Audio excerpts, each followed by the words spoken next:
anonymous account on an online forum and under an alias. In my long and, dare I say it, distinguished career as a freelance investigative journalist, I have never taken such an action, nor have I ever published a story without first checking and double-checking my information. In actual fact, I only have one source for the majority of the stories I plan to recount. One man who was branded a maverick and lunatic by the authorities, the people in power who were so eager to silence him. I'll confess that I was very cynical when I first heard the old seaman's outlandish tales. I've never been a believer in the supernatural world and have based all my beliefs in hard scientific fact. But recent events have changed my mind, and my source is a man I've grown to trust. Even so, I wish I had the opportunity to further investigate the claims made and obtain conclusive evidence. But alas, I fear my time is limited. The government may come after me. Certainly, they have the incentive to silence me. Still, during my career, I faced down many petty bureaucrats, secret policemen, and tin-pot dictators. Governments don't scare me anymore, but what lies beneath the deep blue sea certainly does.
was unclear what work Jack Brady did for this seemingly mundane and unremarkable government agency, but his email strongly implied the NOAA was a part of a wider conspiracy.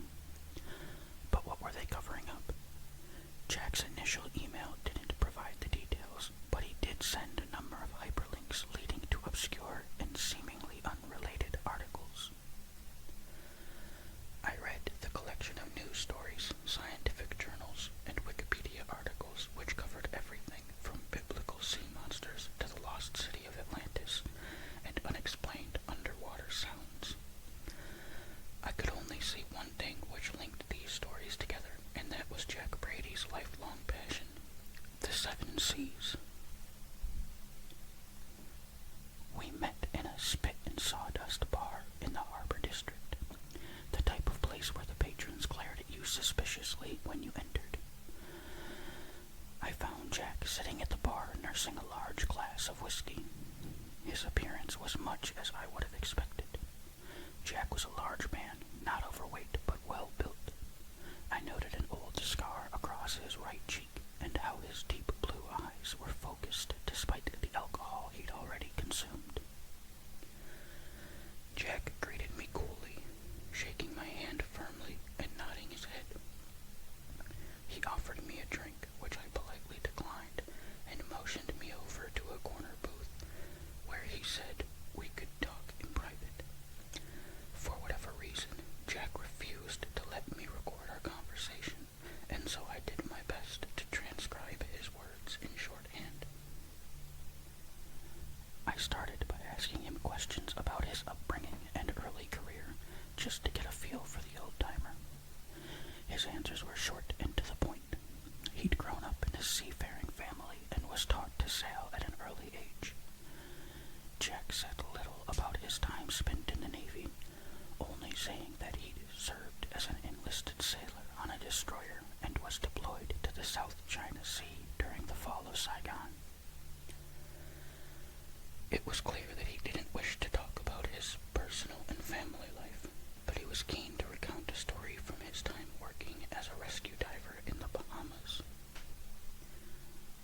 The 13th of July, 1982. I'll never forget the date. I know it's a cliche, but that was the day which changed my life forever.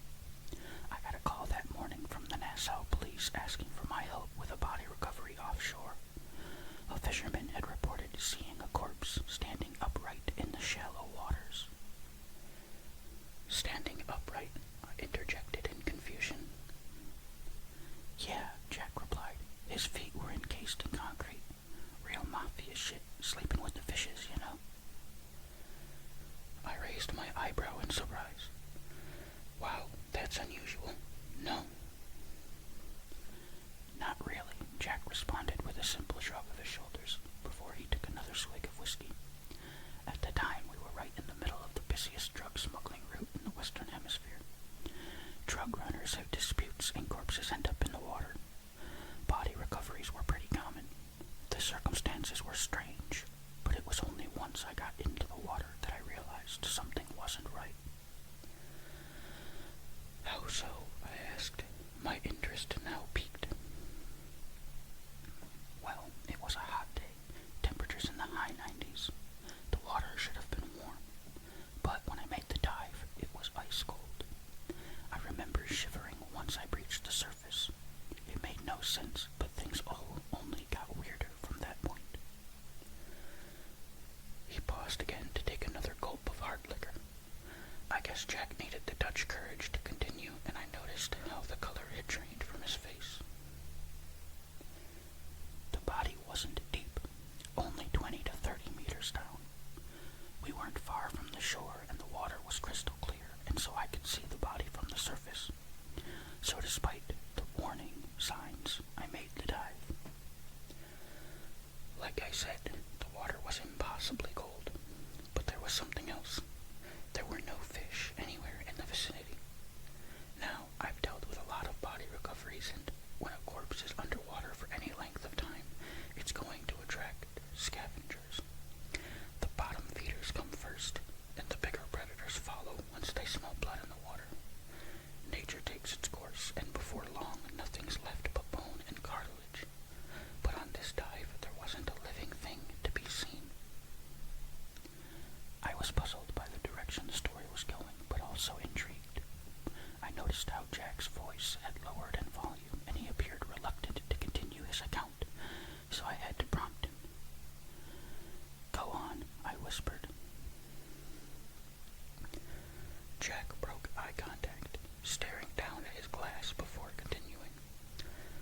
I said. I made the dive and saw the body close up. I already told you about his feet being encased in concrete.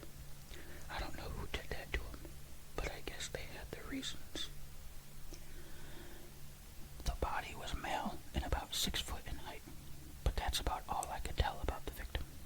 His clothes were ripped and torn and his flesh was rotting. There was no evidence that any animals had feasted upon him, but nevertheless the man's body was falling apart.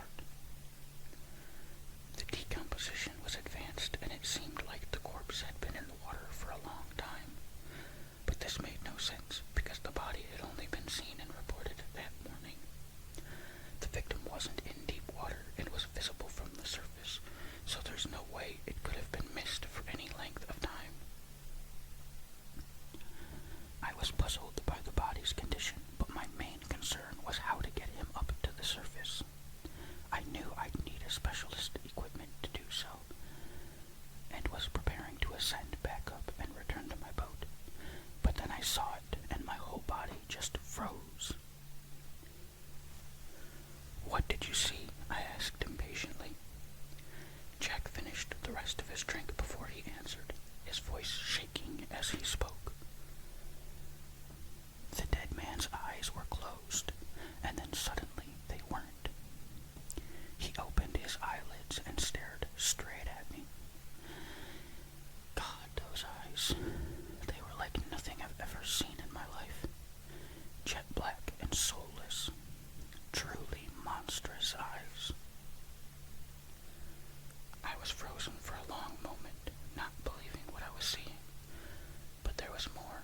The corpse opened its mouth and revealed a gaping black hole, which to me looked like a portal to hell itself. Water seeped into his mouth, and I think he was trying to scream, but the sound was muffled underwater. He couldn't move his feet, but the monster reached out towards me with his bony, claw-like hands. Thankfully, I was just out of his reach, but I stumbled backwards and fell down to the seabed. The monster was still screaming, desperately trying to get at me, as his black eyes burnt with pure hatred.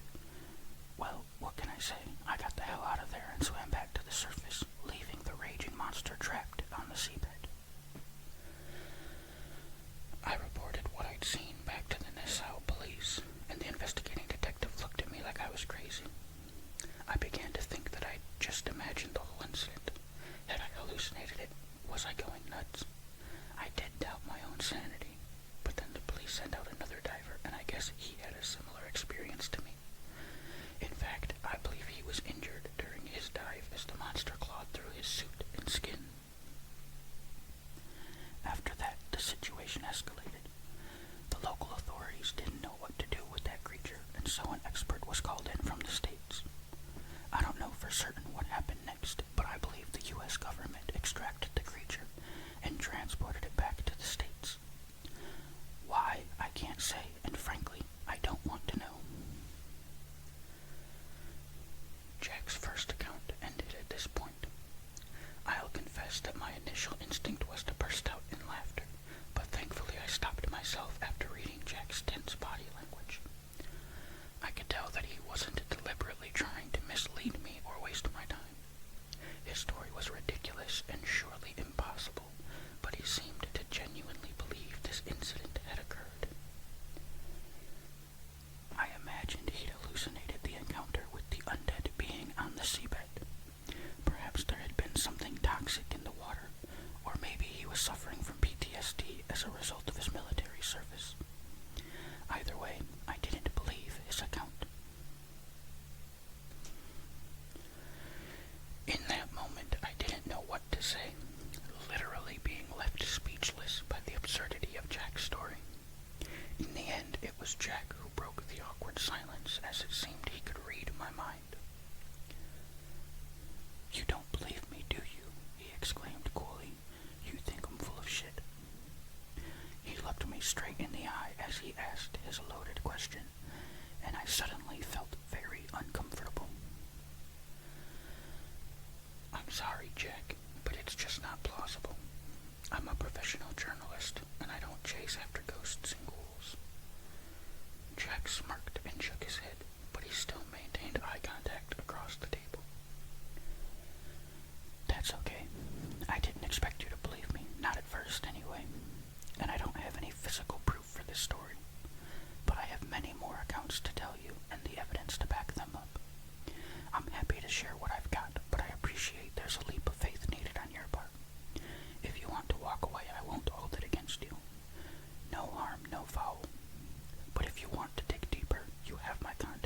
Nassau police came to nothing. But then, Jack had claimed the incident was covered up by the authorities. I did find one short article in an archived newspaper which confirmed that a body had been reported at that location on the same date. What I found interesting was that there were no follow-up stories in the paper, which one would have expected to see if there was an ongoing investigation. I had experience in this field, and the whole thing did stink of a cover-up and media suppression. I think this was what persuaded me to get back in contact with Jack and arrange a second meeting. I still didn't think he'd encountered an undead ghoul off the coast of the Bahamas, but I did believe he had an insight into a world of secrets and conspiracies. Our next meeting took place on a sunny afternoon at the marina, as the two of us walked along the jetty and looked out to sea. Jack was keen to show me his sailing boat, a beautifully crafted and maintained 25-footer called the Nautilus, its name neatly emblazoned upon the ship's hull. "She's a beauty," I said enthusiastically whilst noting Jack's pride. "Will you take her out today?" Jack's face turned pale upon hearing the question, and I wondered what I'd said wrong. There was a tense pause before Jack finally answered, and I noted a terrible sadness in his voice when he spoke. "No, I haven't been out to sea since my retirement. I doubt I ever will again. Really, I should sell the old boat, but I just can't bear to be parted from her." I didn't know how to respond to this statement, but I filed the information away for future reference. Whether Jack's experiences were real or imagined, it seemed clear he was suffering from significant trauma. We walked back down the jetty and took a seat on a bench under the warm sun. It was then that Jack told me about his career change following the incident in the Bahamas. The Nassau job was a good gig. Sure, I saw some bad stuff, but I also saved a lot of people and did some good. And it was a beautiful place to live, a real tropical paradise. If it hadn't been for the incident, I might have stayed down there indefinitely. But seeing something like that changes a man. It's like my eyes were opened and suddenly I could see through the looking glass. I was also intrigued by the expert they'd called in to deal with the creature I'd encountered. The fact that a team had been sent from my home country suggested this wasn't a one-off incident, and our government knew what was really going on beneath the surface. And, as it turned out, my suspicions were well-founded. I started asking questions through my military contacts. I guess it was pretty foolish to be poking my nose into dark places and shadowy government agencies. But thankfully, the men in black didn't come to arrest me and ship me away to an off-the-grid prison. Quite the opposite, in fact, because I received a phone call offering me a job.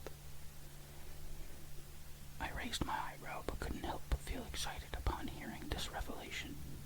Was this the government conspiracy I yearned to hear of? The call was from a Mr. Smith, and no, I'm not kidding. That was really his name. Andrew Smith worked for the NOAA, which on the surface was a pretty dull civil service job. But Andy headed up a department which wasn't officially on the books. In fact, their entire existence was and still is denied by the federal government. The section Smith managed was called the Oceanic Special Investigation Unit. Again, it's an innocuous name, but what this unit does is extraordinary. "So, this guy gave you a job?" I asked. "Yeah," Jack replied with a nod. He'd heard I'd been asking questions and looked into me. I guess Andy saw something in me and reckoned I could help them out. He was the expert they'd brought in to deal with the ghoul in the Bahamas.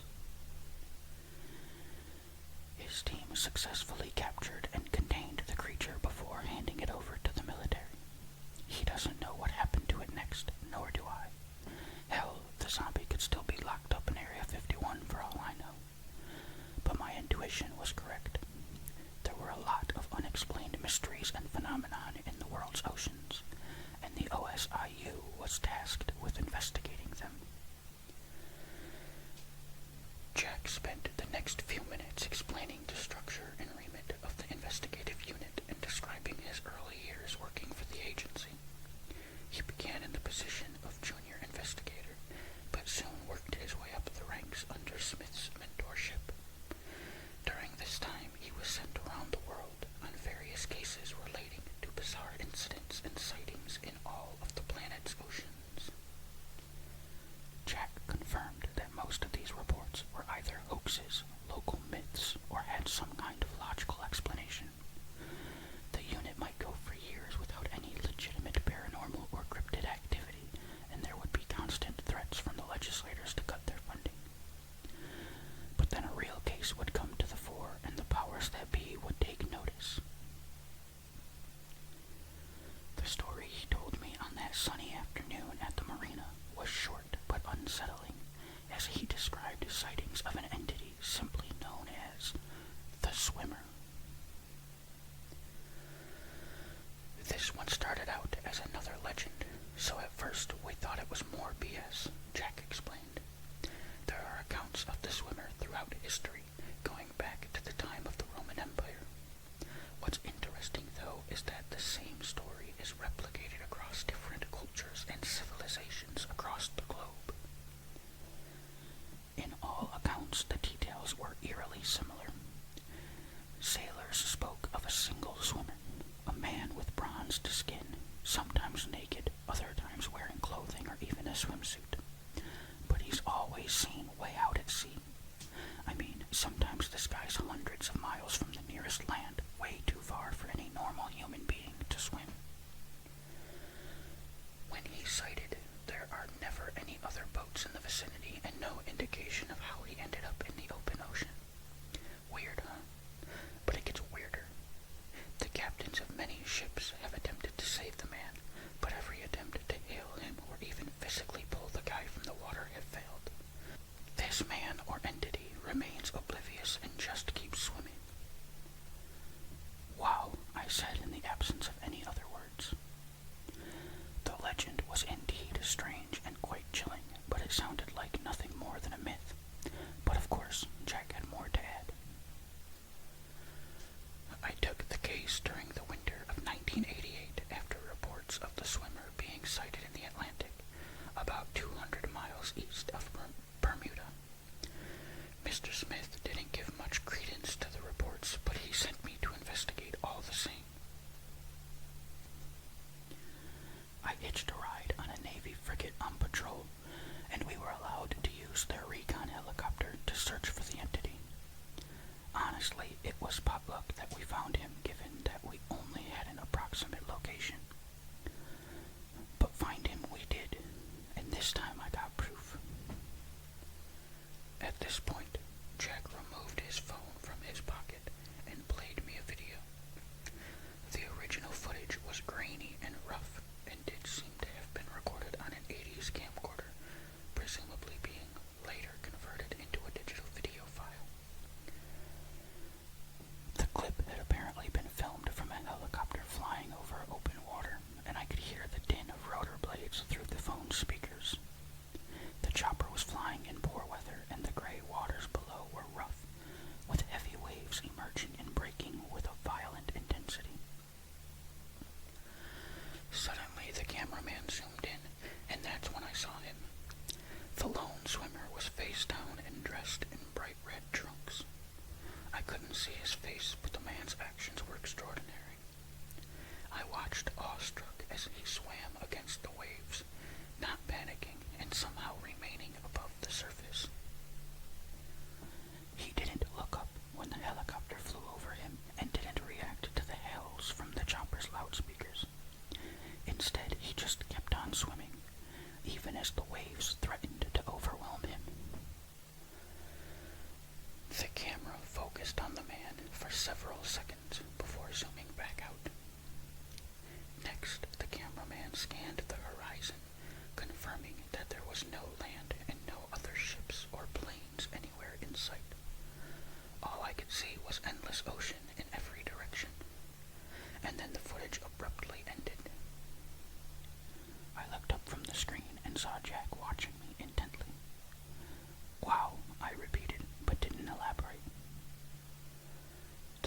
was convincing, but I couldn't guarantee it wasn't staged. Did you find out who he was? I asked. No, Jack confirmed with a shake of his head. It's an unsolved case to this day, but I have my theories. Oh, I said with genuine interest. Jack paused briefly, appearing deep in thought as he looked out to sea. Have you ever heard the legend of the Wandering Jew? It's a medieval fable about a man who taunted Jesus on the cross and was cursed to walk the earth until the second coming. The story sounds familiar, I confirmed. Well, I believe the swimmer is his nautical equivalent. He was once a mortal man, but committed a grave sin. Now he's cursed to swim the world's oceans until the end of time. He doesn't tire, can't sink under the surface, and can never stop. No one can help this poor soul, and so we must leave him to his fate. I felt sick after hearing Jack's theory. I wasn't a religious man and hadn't been inside a church for years, but there was something truly chilling about the idea of a lost soul, a cursed man who was exiled from the land itself and doomed to swim the world's cruel seas for all eternity. Our second meeting ended soon after, with Jack telling me to get in touch if I wanted to learn more. Once again, I did my research after the encounter.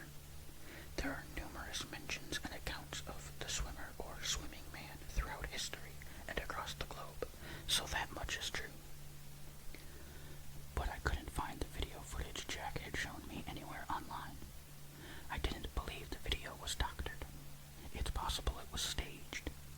The man swimming might have been dropped from the helicopter and then recovered after the film was shot. But why take the risk in such bad weather conditions? It just didn't add up.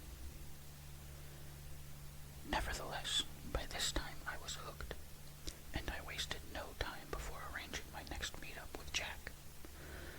For our third interview, Jack invited me to his home, which I took as a good sign, because this surely meant I was gaining his trust. He lived in a small, Spartan, one-bedroom apartment not far from the harbor.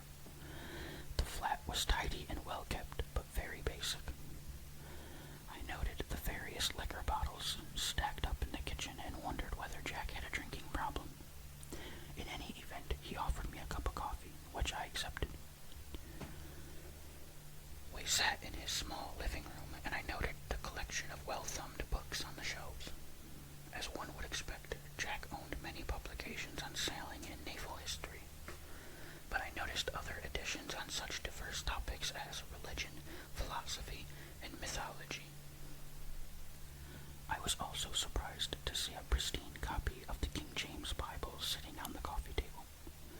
Jack hadn't struck me as being the religious type, but perhaps what he'd been through had changed his outlook. As for me, I was intrigued but still cynical, yet to be persuaded by Jack's outlandish tales. I watched as Jack set up his TV to stream a video from his phone and was mildly impressed to see a man of his age who was tech-savvy. He didn't play me the video straight away, instead offering me an explanation.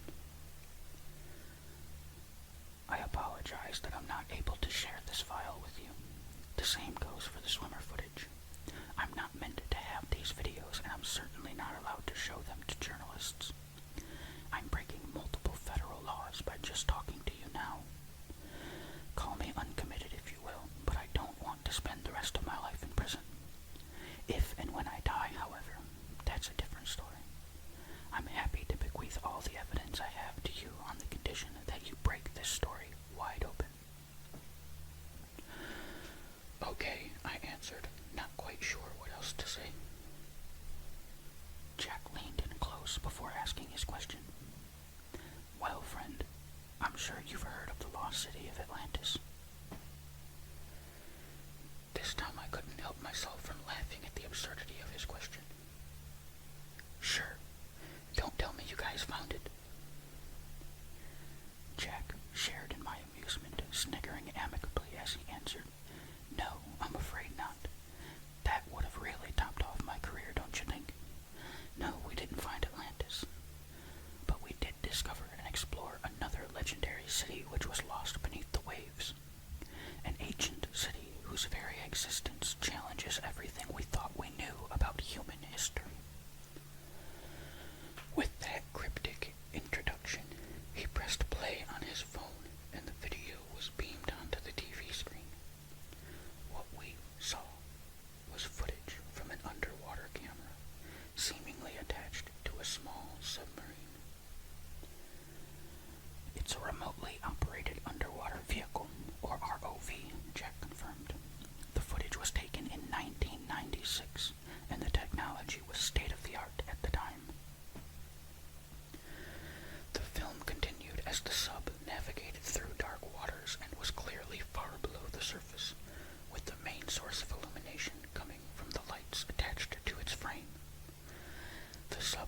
northeast of Madagascar and west of the Seychelles.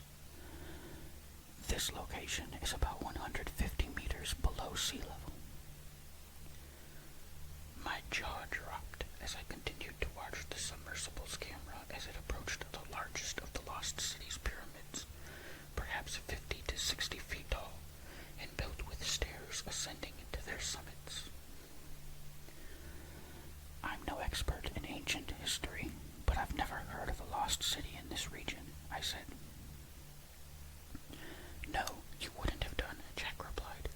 There's no official written records of this civilization ever existing. In fact, all of the historical and geological records say this city shouldn't be there, and yet here it is. What did you learn about this site? I asked impatiently. And why was the discovery never made public? Honestly, we don't know much, was Jack's answer. The archaeologists can't explain the structures and pyramids. They say the building designs include aspects from several different ancient civilizations: Egyptian, Mayan, Cambodian. It seems that this sunken city predates them all. It could well be tens of thousands of years old, and yet the structures are remarkably well preserved. As for why we didn't make it public knowledge, well, the reasons will become apparent. He pointed back towards the screen as the ROV descended into a small open entrance which led inside the submerged pyramid. I watched intently as the remote-controlled submarine was navigated through a tight corridor inside of the pyramid, its headlights illuminating the path as it dove deeper into the guts of the structure. What really interested me was the mosaic-like pictures displayed on the corridor walls, images which apparently told the story of this lost civilization's disturbing and violent history. I saw depictions of robed priests standing on top of the pyramids, torrential rains falling upon them as the holy men used knives and daggers to slaughter chained prisoners, the blood of their victims flowing down towards the waterline. In the next image, I saw sailboats out on the waves and seamen throwing the bodies of slaves or prisoners overboard into the dark waters below. But most chilling was the monstrous predator under the surface, which was feasting upon the human bodies. The huge creature appeared to be a sea serpent with green scales covering its body, and the monster had 3 heads. The depiction of the beast was chilling as I saw 3 pairs of burning red eyes and a trio of mouths filled with razor-sharp teeth. Jack surely noticed my shock upon seeing these horrific depictions, and he surprised me by launching into biblical verse. He maketh the deep to boil like a pot. He maketh the sea like a pot of ointment. Upon earth there is not his like, who is made without fear. He beholds all high things. He is a king over all children of pride. He is Leviathan, and this is his kingdom. I gasped, staring at my companion in astonishment, but he didn't elaborate, instead motioning for me to continue watching. Eventually, the submersible exited the lengthy corridor and entered a vast chamber in the very center of the pyramid. My blood froze when the camera focused, and we saw what lay within this chamber of horrors. Inside of the pyramid were the bones of hundreds, if not thousands, of human beings. The walls were decorated with skulls, their empty eye sockets looking down accusingly at the small seacraft which had invaded their long-forgotten tomb. I looked away from the screen in disgust and towards Jack, who ended the video before turning to face me.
necessary to offer up sacrifices to the beast from the deep.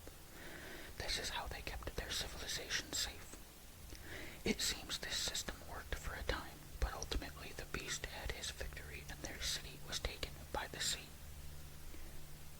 That's not possible, I exclaimed, as finally I reached my limit. There is no creature like that in the world's oceans. It's simply not possible.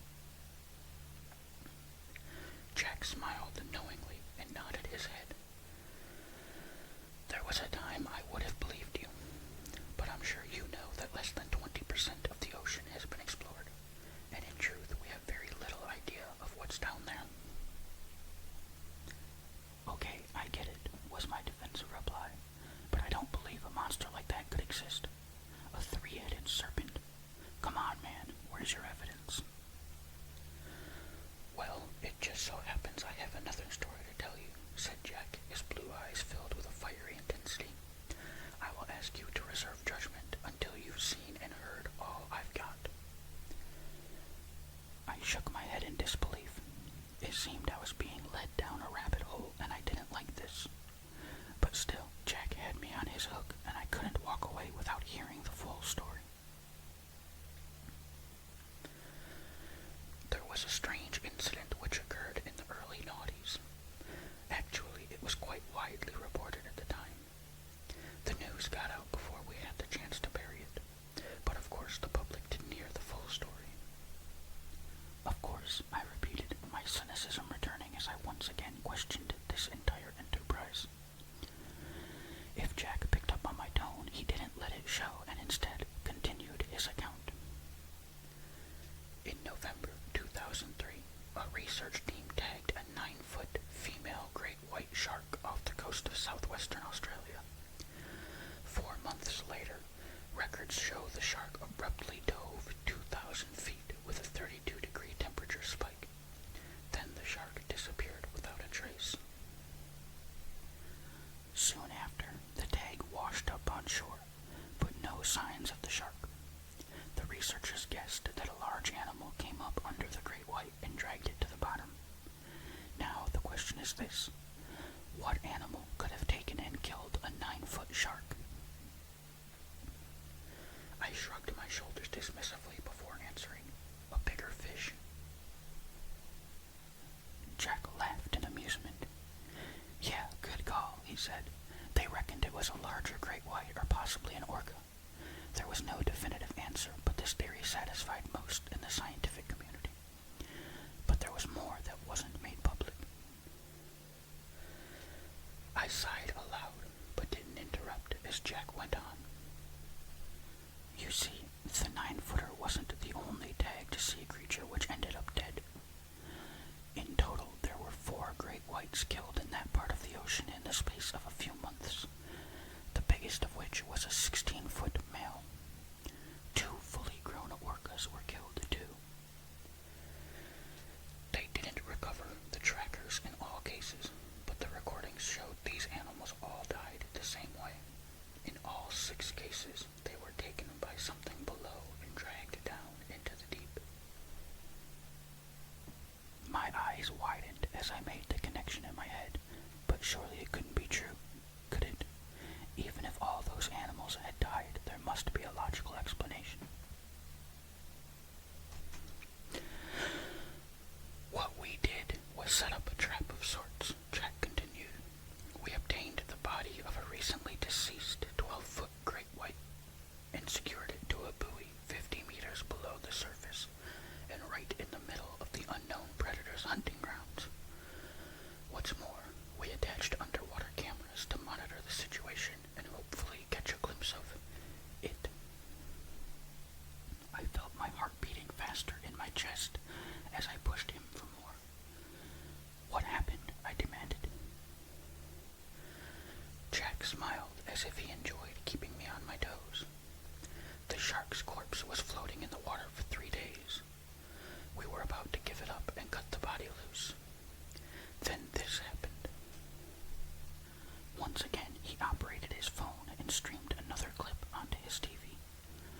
This video was a short one, barely 10 seconds in length. It was that quick. One moment we were looking through an underwater camera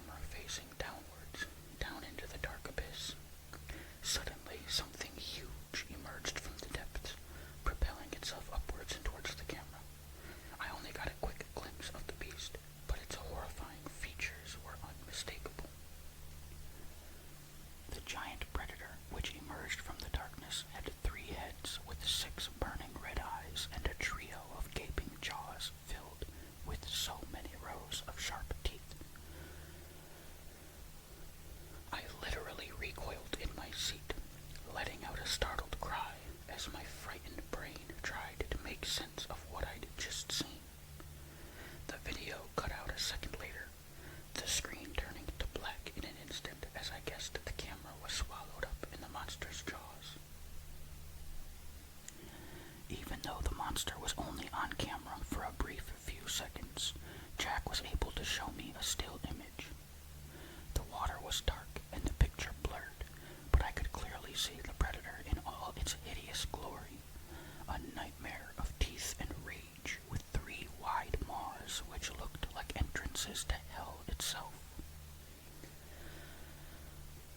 And those eyes, all 6 of them burning red with rage, but also with intelligent malice. I had never seen such a creature before, but couldn't help but acknowledge the stark resemblance to the depictions within the sunken city. I left Jack's place soon after, still in a daze and feeling sick to my stomach.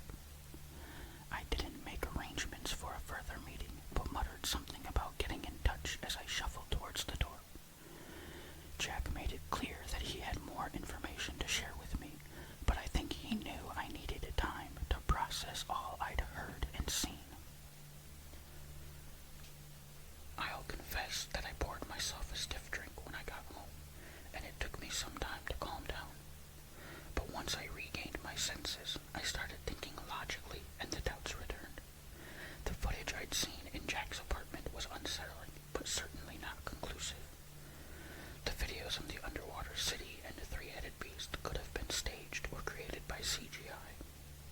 I don't know why Jack or anyone else would have gone to so much bother to do so, but I couldn't rule out the possibility. If Jack was telling me the truth, then there must be supporting evidence. Logs, data, witness statements, etc. Maybe he had access to this information, but for now I couldn't be certain of anything. I told myself that this had to be bullshit, and I was being taken for a ride by Jack Brady. All of my professional instincts told me to walk away, to cut off contact with Jack and abandon the investigation. But there was something deeper inside which stopped me from doing so. It wasn't just a hunch that I was chasing an important story. Sure, this was part of it, but what I'd learned had awakened something within me. Call it a primal fear or evolutionary reflex, but I was beginning to believe that Jack was right and there really was something wicked and terrifying in the ocean depths. That was when the nightmares began. I didn't sleep well in the nights which followed our 3rd meeting, but when I did finally drift off, I was plagued by vivid and terrifying visions. In the first nightmare, I found myself sinking into the abyss, powerless as I descended into the darkness and towards a seemingly bottomless pit. The light faded as the water filled my lungs, but in my dream I wasn't drowning and I felt oddly at peace. Don't get me wrong, it was terrifying to be so helpless, to be surrounded by endless water as I slowly sank into a near infinite abyss. But there was beauty in these depths, a feeling of awe and wonder whilst witnessing the glory of the natural world. But sadly, the peace I felt in my dreamlike state was not to last. I saw it out of the corner of my eye, turning my head sharply to see the creature hurtling towards me. I tried to scream as the monster rapidly closed the gap. I kicked with all my strength, but couldn't get away. My blood froze even as the water around me boiled, and then I saw the monster, a thing of nightmares dragged up from the depths of hell. This was Leviathan, the terror of the deep, come to feast upon my flesh and claim my soul. I screamed and kicked for all my worth, but it made no difference, as the 3 hungry mouths fought each other for the privilege of devouring me whole. I had the normal reaction to the nightmare, waking up screaming and drenched in sweat. That was a bad one, but I guess it had a traceable origin. I'd seen images of the Leviathan during my last meeting with Jack, and they'd scared the shit out of me, so it seemed only natural that I'd have nightmares of the beast. But the terrors I suffered through on the next night were more difficult to explain. Once again, I was plunged into an underwater nightmare, this time finding myself at the very bottom of the ocean. I don't know how deep I was, but when I looked up, I couldn't see the surface above me. In luminescent sea creatures and flora which were dotted along the seabed. There was darkness all around me, and I was chilled to the bone by freezing water. I didn't want to be here. This wasn't a place for mortal men. I desperately tried to swim up, but I couldn't move from the spot. I started to panic as I looked downwards, my heart thumping hard in my chest when I saw how my feet were enclosed in concrete, just like the cool Jack had encountered in the Bahamas all those years ago. I fought with all my might to free myself, but to no avail. Eventually I exhausted myself, coming to the terrifying conclusion that I was trapped in this watery hell. But there was worse to come. Suddenly, the water temperature around me rose dramatically, going from freezing to near boiling in a matter of seconds. And a moment later, the dark water around me turned blood red as a dense crimson cloud surrounded me. I choked as a toxic substance forced its way down my throat, and I guessed whatever had polluted the ocean water was pure poison. I prayed I'd wake up, but the nightmare wasn't done with me yet. My eyes adjusted as the red cloud parted, and something emerged from behind it, a creature which shuffled across the ocean floor. My body tensed as I watched the dark entity marching towards me. I couldn't move and could not scream. My lungs were filled with seawater, but drowning was impossible. This would have been my preferred fate, but something far worse was coming for me. It's difficult for me to describe the horrific entity which emerged from the red mist. It took the physical form of a man, but I was sure this creature wasn't human. It walked on the seabed as if it belonged here, oblivious to the currents and intense pressure all around it. I couldn't see its face.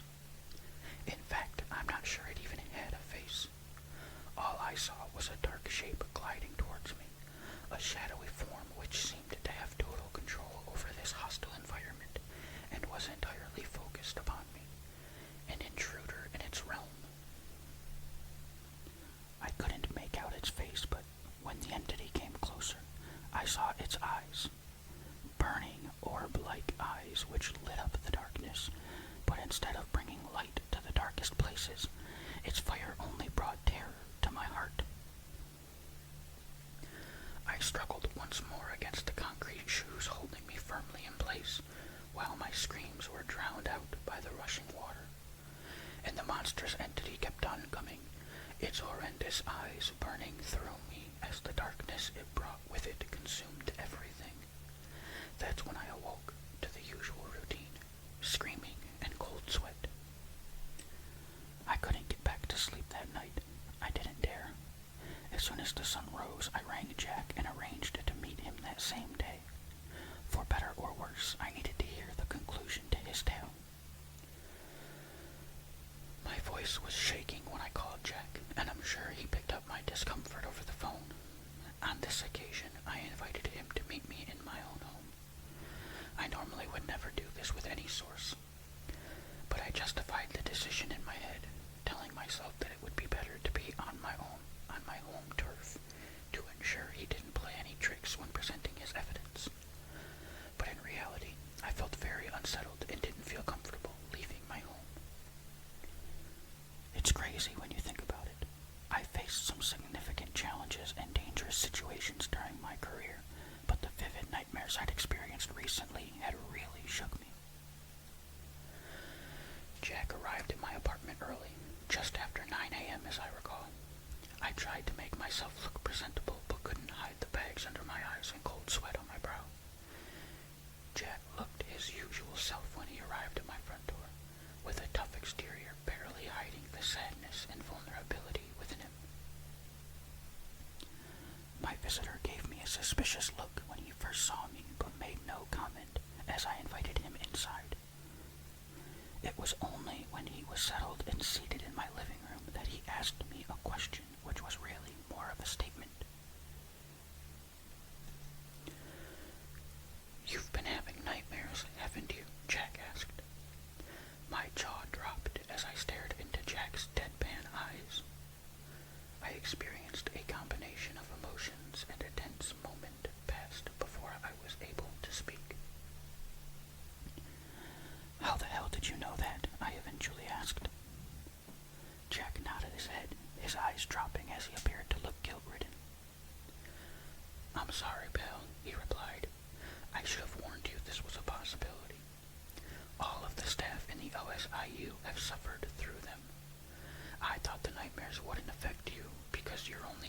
his account secondhand. I guess I was wrong. I took a deep breath as I collapsed onto my couch and tried to process what I'd just been told. What Jack said didn't make any sense. How could the stories he told me infiltrate my subconscious to such a great extent? Surely it must be a coincidence. But even so, it was my job to discover and investigate uncomfortable truths, and I knew I had to emotionally distance myself to do this work. So why was I so angry with Jack for exposing me to this? I did my best to suppress my negative emotions and remain professional and hospitable. "Can I offer you a cup of coffee?" I asked my guest. Jack shot me a half grin and a wink before reaching into his jacket pocket and withdrawing a quarter bottle of whiskey. I thought we might take something stronger, he said coyly. I did my customary raising of my eyebrow before I glanced down at my watch. "It's a bit early, isn't it?" I said in a self-righteous tone. Trust me, you're going to need a stiff drink by the end of this, Jack answered firmly. Now, I suggest you fetch us 2 glasses. I reluctantly pulled myself up from the couch and shuffled over to the kitchen. At first, I only took 1 shot glass from the cupboard, but then I thought again and picked up a second. I set the 2 glasses down on my coffee table beside Jack's bottle. By then, my hospitality had reached its limit, as I demanded answers from my guest. What have you got for me, old-timer? I asked firmly. Jack smiled faintly, perhaps impressed by my straight-to-business attitude. "Well, my friend," he began, "you've done your due diligence, so I'm sure you're familiar with the bloop." I thought for a moment before remembering where I'd heard this odd name before. Yes, I believe so, I eventually answered as my exhausted brain retrieved the stored information. I understand the bloop was an unidentified underwater sound detected by the NOAA during the late 90s. "Correct," Jack confirmed coolly. "The sound was detected in the South Pacific in 1997 by a system of listening devices used to monitor undersea seismic activity, amongst other things. It can be categorized as an ultra-low frequency and high amplitude. Initially, there was a theory made public that the source was a living creature, one which would have a much more powerful call than any known animal in Earth's oceans. Officially, it remained a mystery. But in 2012, the NOAA stated that the sound was consistent with glacial movements and most likely caused by ice calving. I laughed nervously as I believed I knew where this was going. "Let me guess, the 2012 story was a cover-up and there really is a gigantic creature swimming around out there." Jack didn't replicate my laughter as he answered in a matter-of-fact tone, "Maybe so. I can't really say for sure. It wasn't my case, and so I didn't receive a full briefing. Saying that, it's quite possible the bloop came from a huge and yet undisclosed sea creature. We've discovered a number of animals in the depths which have never been revealed to the public, and it's safe to assume there are a lot more down there waiting to be found." He paused for a moment to let this statement sink in. "But I'm not here to talk to you about sea monsters, not this time. I'm afraid I need to tell you about a far greater threat, an ancient, unspeakable evil we unwittingly unleashed upon our world.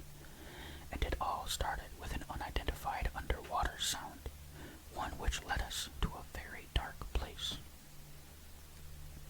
"Sounds ominous," I said in an attempt to make light of the situation, although my stomach was actually in knots.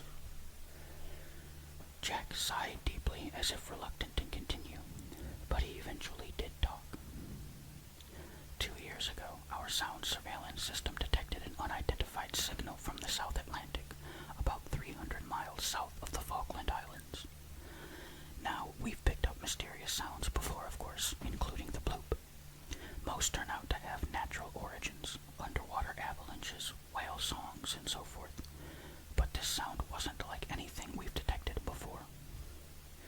The initial recording was scratchy and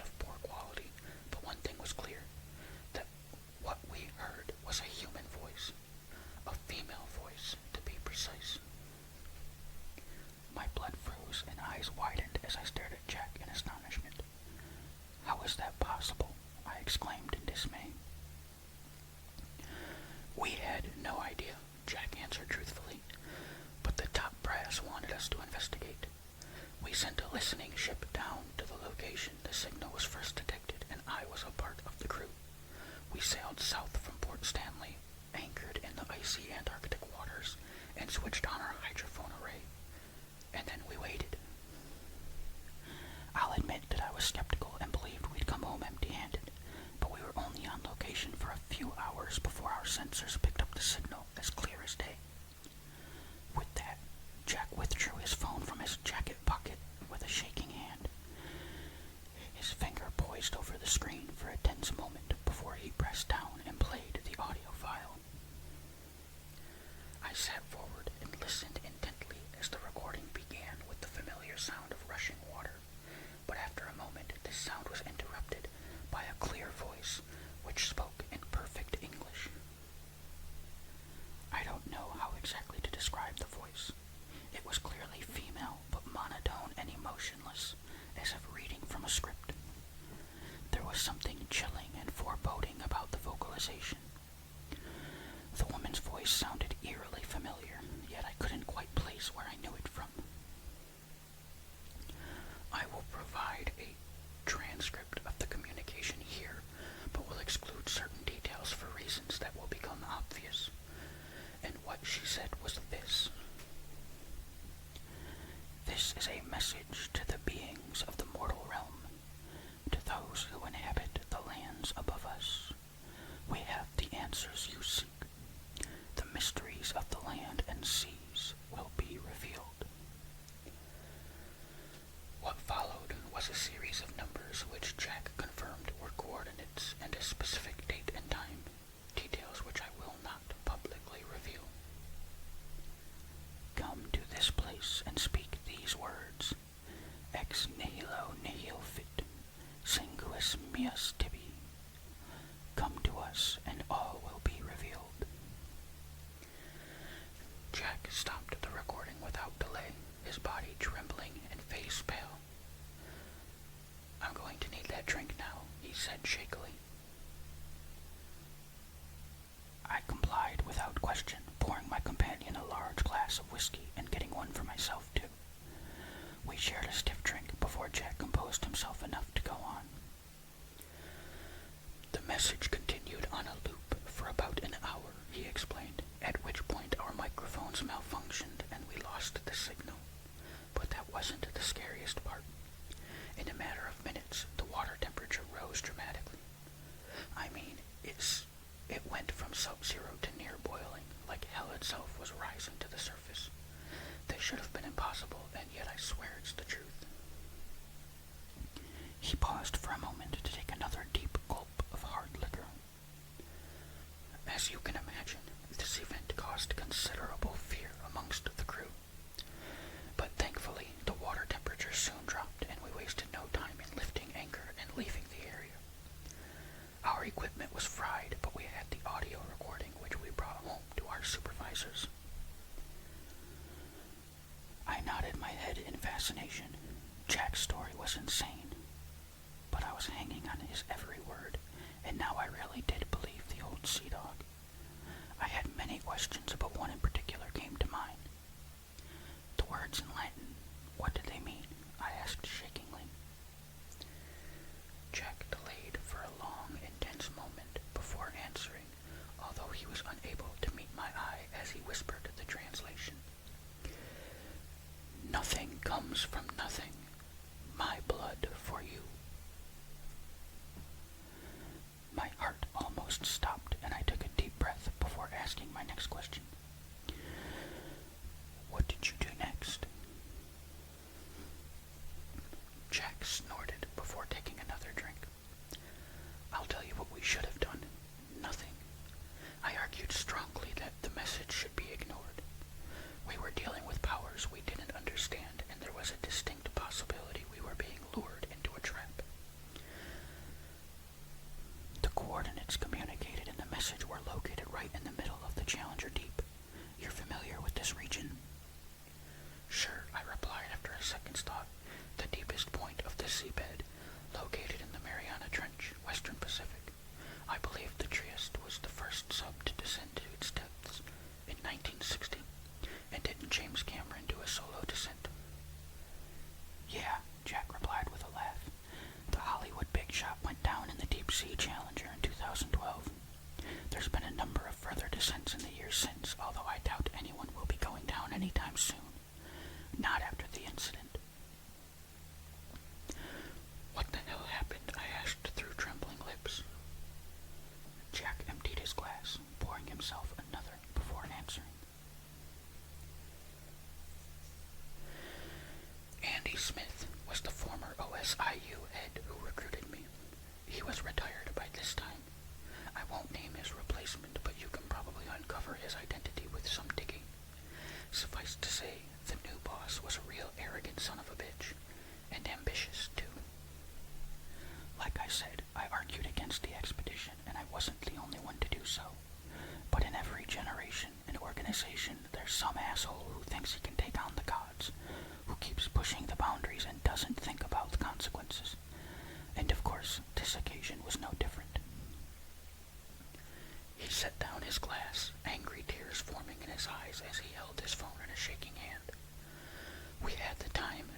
was called DSV Voyager.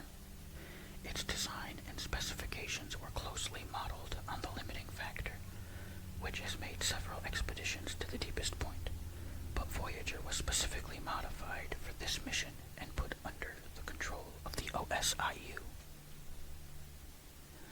Voyager had a two-man crew, Collins and Rodriguez. Both were Navy men with decades of experience working and piloting submersibles. These guys were professionals and trained to deal with every conceivable scenario. But nothing could have prepared these men for the hell we sent them into, just like lambs to the slaughter. Those poor bastards. He paused, sighing deeply as he looked down at his glass. I'm going to play the final communication with the Voyager's crew on the day of the mission. I must warn you, it's not an easy lesson. I braced myself, not quite knowing what to expect, but realizing it surely wouldn't be good. I heard a two-way radio call between the Voyager and their HQ on the surface. It reminded me of a conversation between astronauts and their command and control back on Earth. Houston, we have a problem. This transmission wasn't coming from outer space, but the pioneers were in an environment just as alien and dangerous. Nevertheless, the Aquanauts were calm and professional whilst delivering their updates, initially at least. Touchdown. Welcome to the bottom of the world, gentlemen. 10,920 meters below the ocean's surface. Roger that, Voyager, said a male voice at the other end. Please provide your status updates. We've safely docked on the ocean bed at the precise coordinates provided. The pressure hull is intact. The environment is stable. We're ready when you are, Commander. Very well, said the anonymous naval officer. There was a lengthy pause before the next transmission, which I guess was due to discussions taking place on the surface. Finally, though, the commander communicated his orders.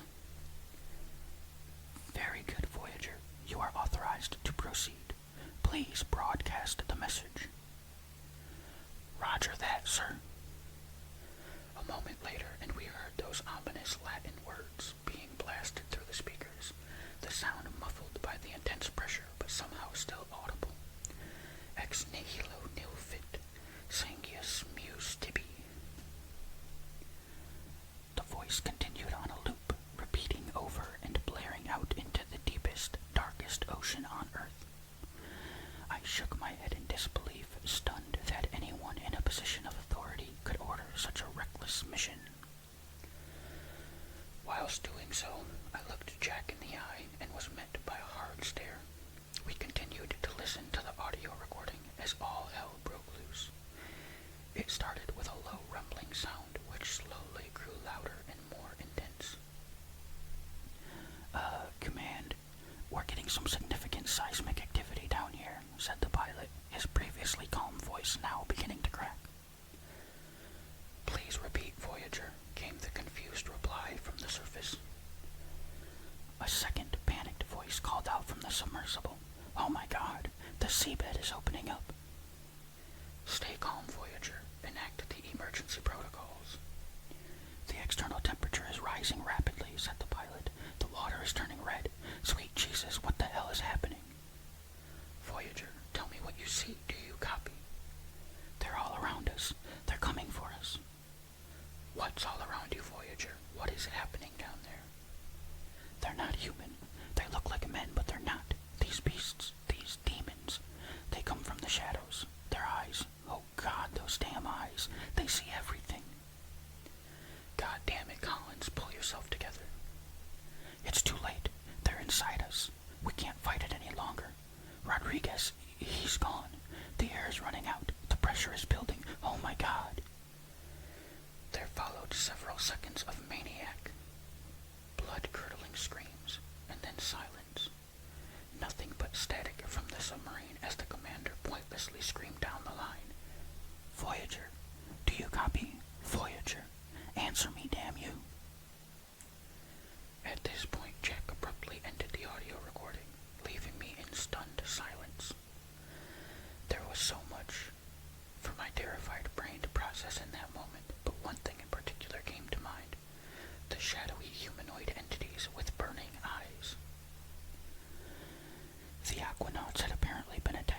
these creatures at the bottom of the ocean, but I was already familiar with these demons because they'd haunted my dreams only the night before. It was some time before I was able to speak again and ask my next question. What happened down there, Jack? My companion could only shrug his shoulders before answering honestly. We don't know for sure. The most plausible explanation is a hull breach and implosion due to the immense pressure. The crew members may have hallucinated as a result of oxygen deprivation. There wouldn't be much left after such an incident. Still, we sent an unmanned submersible down to the site to search for any signs. But we found nothing. No debris, no human remains, no evidence that the Voyager had ever been there. And according to the official record, it never was. The Voyager wasn't on the books. Collins and Rodriguez were supposedly killed in a training accident, and the whole ugly incident was covered up. I nodded my head as suddenly I was back in familiar territory. An undisclosed mission gone wrong. Good men killed due to the negligence of the higher-ups and a cover-up by those in charge. That's quite the scoop, even without mentioning the more unusual aspects, I muttered.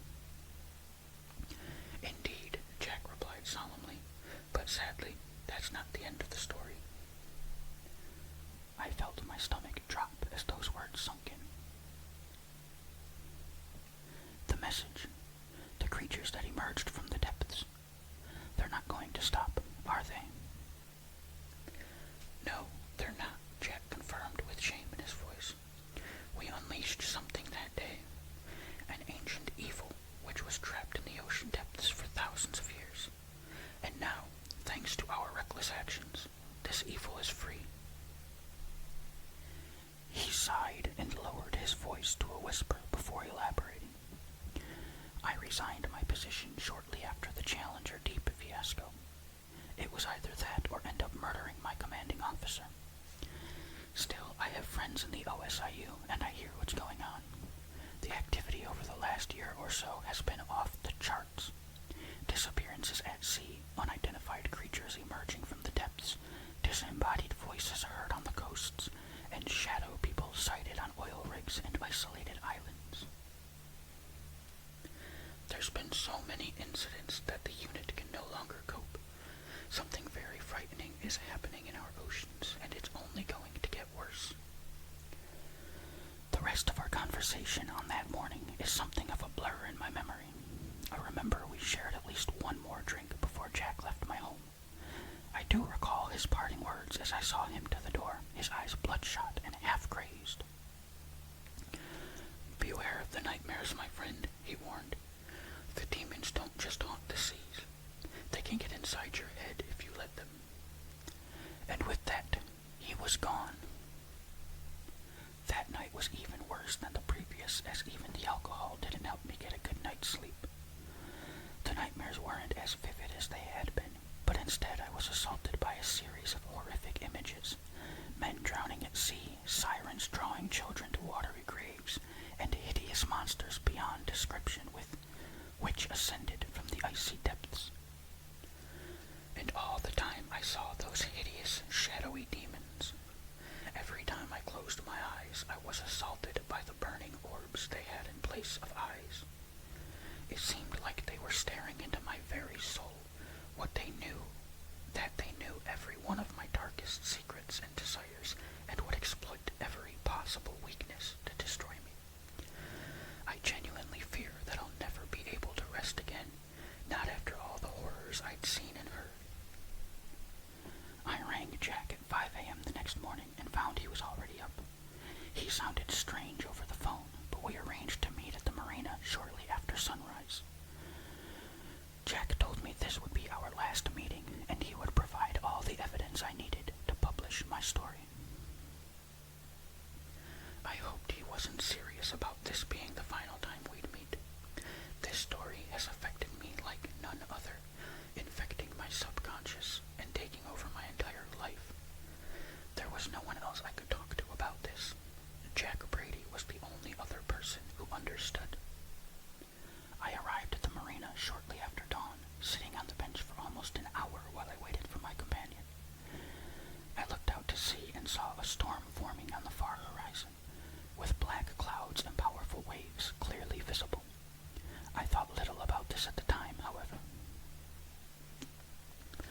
Jack was running late, which wasn't like him.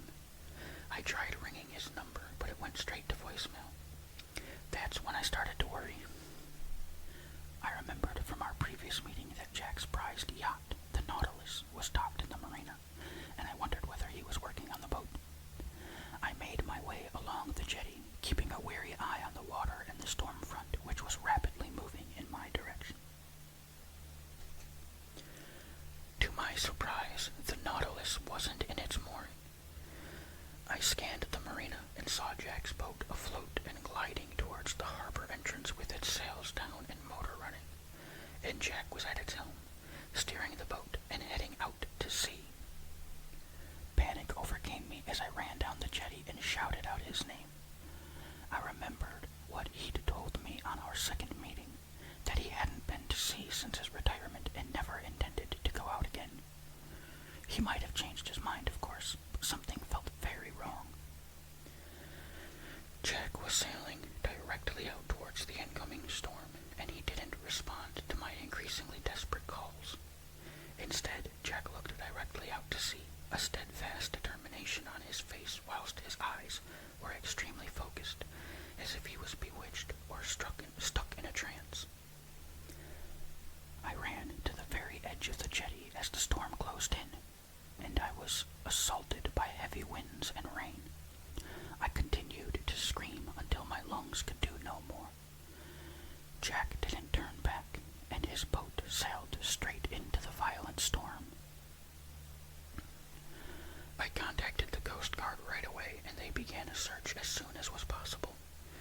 The storm was intense and violent, but short-lived. The Nautilus was found later that day, capsized and barely afloat.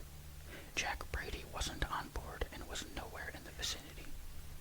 The search continued for 3 days, but no trace was found, and eventually it was called off. The authorities concluded that Jack was lost to sea and drowned. No one could explain why an experienced seaman had set out during a severe storm without taking any of the standard precautions. Many thought he'd taken his own life, but I knew better. Surely whatever evil had been set free had finally overcome Jack Brady, forcing him to make the fatal sea journey which claimed his life. Jack was gone, but he'd left me a parting gift. Due to the chaos of that day, it would be several hours before I checked my emails on my phone. When I did so, I discovered a message from Jack's account, an email with no subject line and only containing a hyperlink. In normal circumstances, I would have deleted the email as spam, but instead I clicked on the link, which led to a Dropbox. Saved inside the folder was a literal treasure trove of evidence and data, all of the video and audio recordings Jack had played for me during our meetings, and much more. This included logs, witness statements, intelligence reports, and countless other photographs and documents which surely proved beyond reasonable doubt that Jack's accounts were true.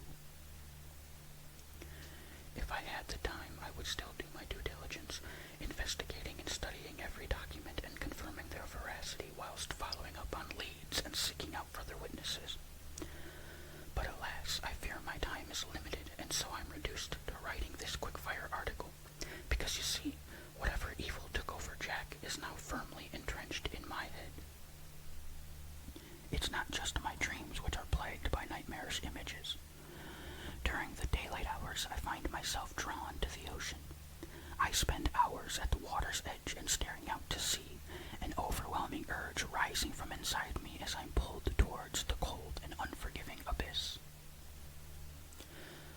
I'm fighting with all my strength, but fear is only a matter of time before the demonic forces now controlling our oceans take my body and soul. And so I'm reaching out in a last desperate act. It's clear that our government is incapable of stopping the evil they unwittingly unleashed, and it seems their only priority is to cover up their own complicity in these events.